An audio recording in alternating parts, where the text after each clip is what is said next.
इसको दिमाग से सभी लोगों को हमको लगता है हटा देना चाहिए कि किस दल के हम हैं, किस गुट के हैं, विशाल भैया के गुट के हैं या अशोक कुमार के गुट के हैं। हम किसी भी गुट के नहीं हैं। जो आगे बढ़ चलकर जिनको हमने सम्मानजनक जगह दिया, जिनको मैंने पद दिया कि वो हमारे लिए लड़ेंगे, आखिर वो अगर 8 साल तक अगर हमारे लिए कुछ नहीं किए हैं तो वो सम्माननीय नहीं हो सकते हैं, चाहे वो व्यक्ति मैं हूं या इस ग्रुप में बैठे हुए कोई भी व्यक्ति।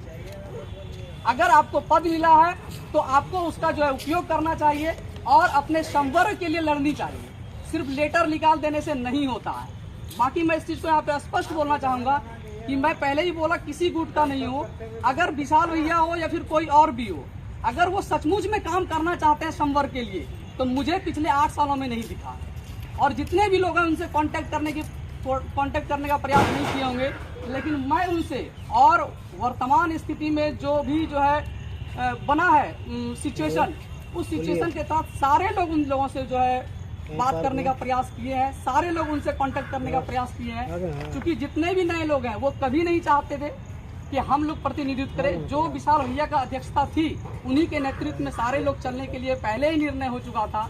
और हम आपको बताना चाहेंगे कि टेलीग्राम ग्रुप में, व्हाट्सएप पे तो बहुत कम लोग रहते हैं, टेलीग्राम ग्रुप में 5-5 हजार लोगों के बीच में मीटिंग हुई और मीटिंग में उनको कहा गया कि आप अध्यक्षता कीजिए, हम लोग आपके साथ हैं। ना तो वो कभी समय निकाले इसके लिए और ना ही वो कुछ बोले। बस जब भी प्रेशर बनता है तो एक लेटर निकल जाता है। अगर लेटर निकलने से अगर सेवा समायोजन हो सकता था तो जो शिक्षक जो सामान्य हैं, जो हर स्कूल में पढ़ाते हैं, वो पटना पर जाकर आंदोलन नहीं करते। उनको भी लेटर निकालने के लिए घर में ही जो उनकी सेवा समायोजन हो जाती है, फिर उनका सरकारी नौकरी हो जाता है। तो इसलिए हम आप लोगों को स्पष्ट बता देना चाहेंगे कि जो वर्तमान स्थिति बनी है और नीतीश झा जी के नेतृत्व में जो कार्यक्रम स्टार्ट हुआ है उसका दिनांक 8 तारीख को फाइनल कर दिया गया।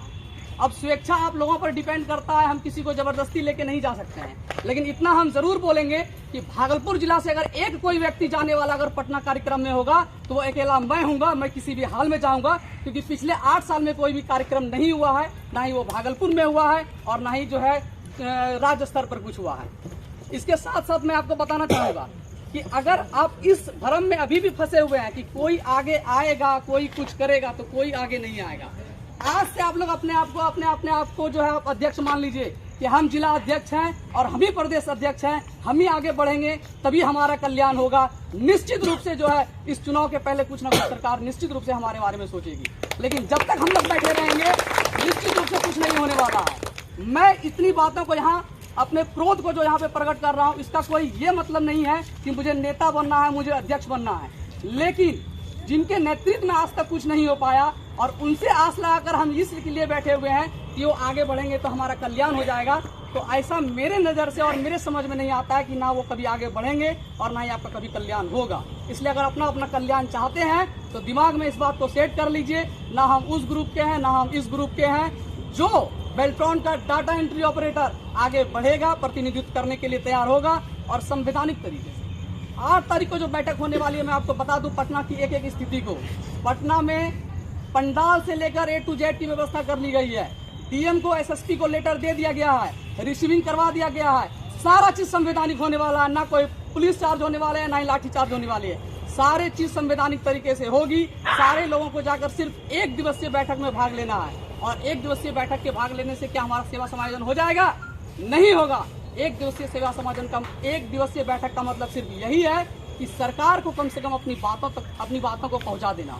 और इसके बाद अगर 1 दिवसीय कार्यक्रम के बाद अगर सरकार फिर भी नहीं जगेगी तो इसके बाद लगातार बैक टू बैक जो है आंदोलन चलेगा और निश्चित रूप से अपनी सफलता को हासिल करेंगे। और सेवा समायोजन मेरा अंतिम निर्णय है।